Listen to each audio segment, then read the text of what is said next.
Hello everyone, pretty big day for Cheddar. We were able to get the body taken off the frame and made some very good progress. As I was going through all of my research, I couldn't find a whole lot of information on doing the actual details of the body, so I figured I'd share some things that I learned along the way and maybe save somebody else out there some trouble and some aggravation. First thing is, you definitely want to make sure that you take off this whole crash bar assembly. Doesn't look like it'd be attached to a whole lot, but it kind of goes right into the nose on the C3 and makes it a real booger to try to get it off otherwise. The other thing that I learned is you'll notice here on the body mounts, there's a few of them on here.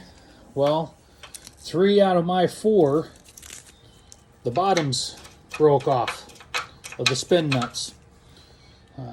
I would definitely recommend soaking these things down with some penetrating oil, some PB Blaster, whatever you choose that you want to. Maybe do it for a week or so before you actually try to take those things apart.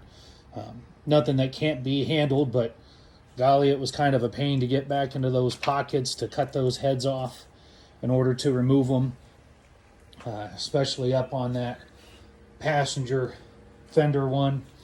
The other thing that I ran into that was a bit of a pain is you've got these rear mounts here that go up into the fenders. You'll want to make sure that you soak those up pretty good. As you can see here, that's going to be a bit of a booger to have to deal with, because I've got to get this thing out of here now so I can mount that back up when it's time to put everything back together.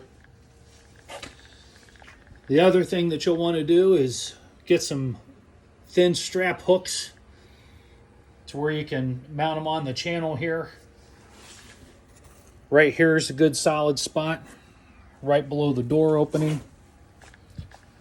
And then I put one right over here in this area too, in front of the door. That seemed like it worked out really well, and ratcheted those down.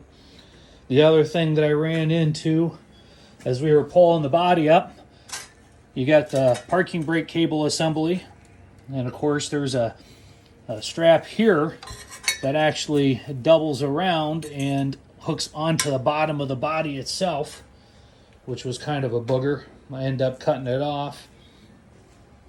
Also had to cut off the main cable here. Didn't think about that for the grounding strap. Disconnected it into the back.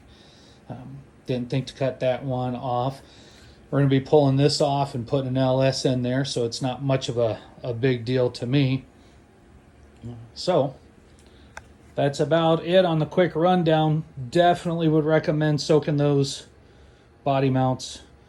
Save yourself a lot of headache. This one's in pretty good shape.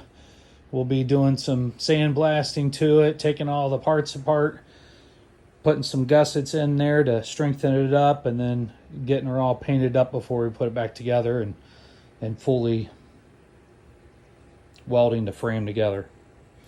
Hope everybody has a wonderful day.